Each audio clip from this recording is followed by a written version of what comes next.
I grew up in an environment marked by abandonment. Over time, I accumulated hatred towards a world that seemed to ignore me completely. That is why I started murdering entire families at random. Although my crimes did not outnumber Chikatilo's, what terrified many was the speed and brutality with which they occurred. I managed to spread terror throughout an entire country, and most disturbing, I never felt any remorse.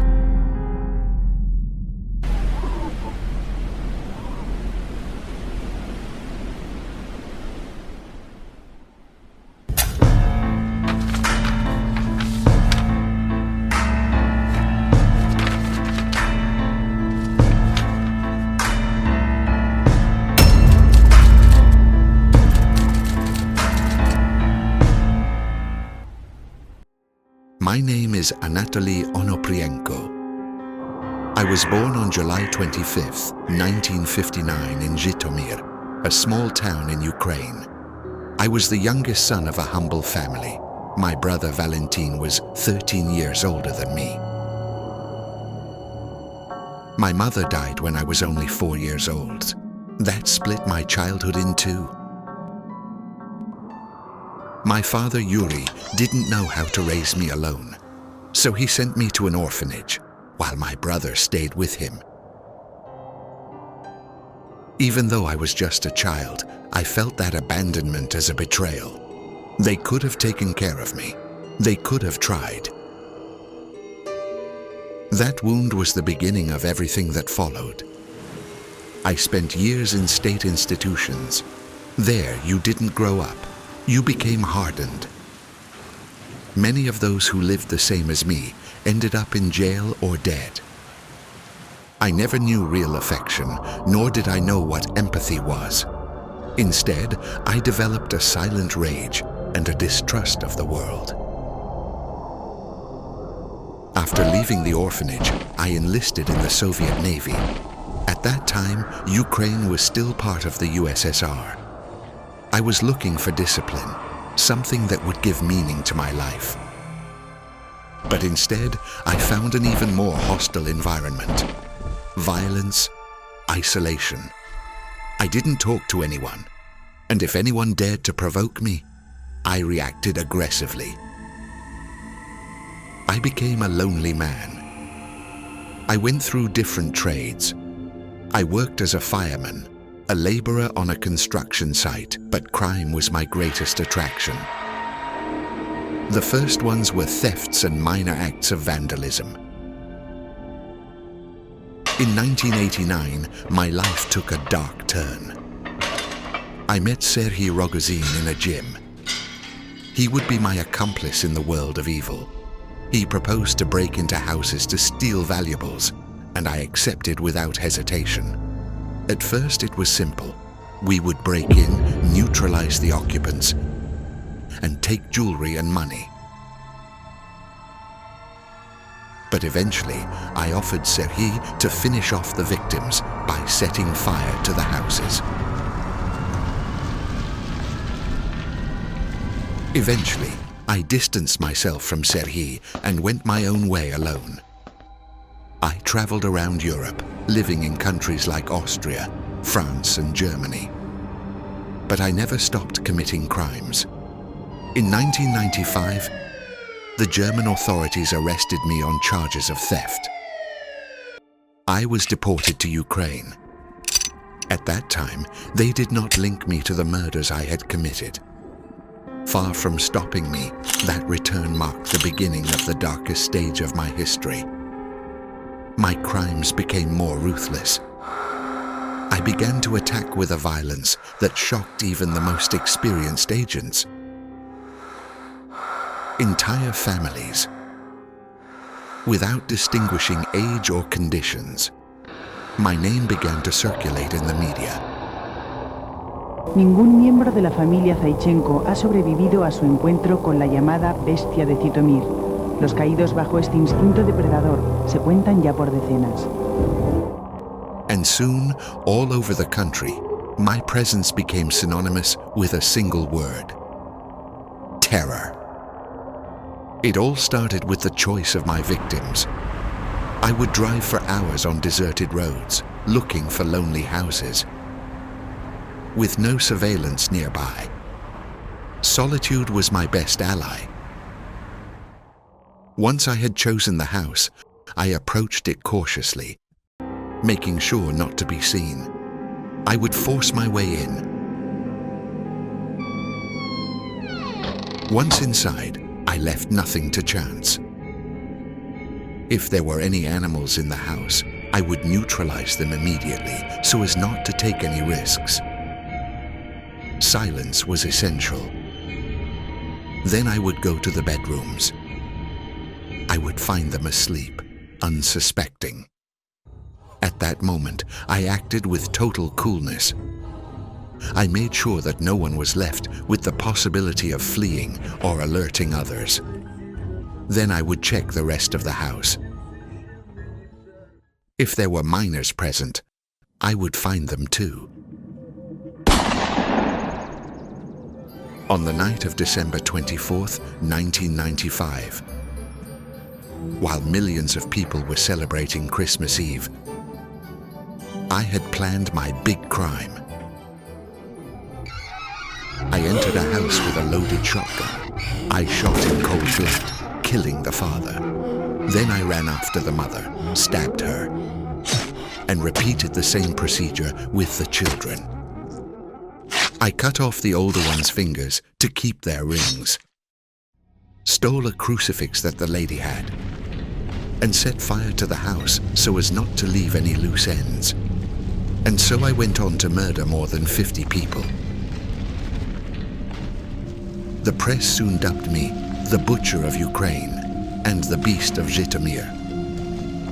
At that time, the country was still trying to recover from the trauma left by Andrei Chikatilo, captured just 2 years earlier. Ukraine in the 1990s was suffering from a severe economic crisis, institutional disorganization, corruption, and increasing violence.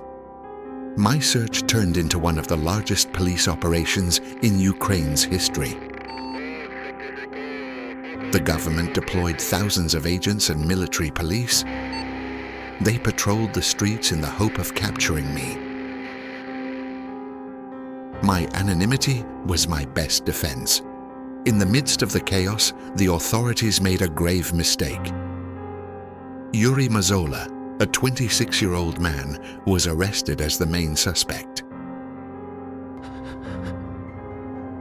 but never confessed, and sadly, he died under interrogation with no real evidence against him. This sparked public outrage and put pressure on the security forces. The case was no longer just about capturing a criminal, but about restoring lost trust. In 1996, an unexpected turn in my life changed everything. My cousin alerted the police about the guns I had at home. Immediately, 7 patrol cars were deployed and interrupted at my home without me having time to react. At the time, I was with my girlfriend, and seeing what was happening, I tried to escape. But I didn't have time.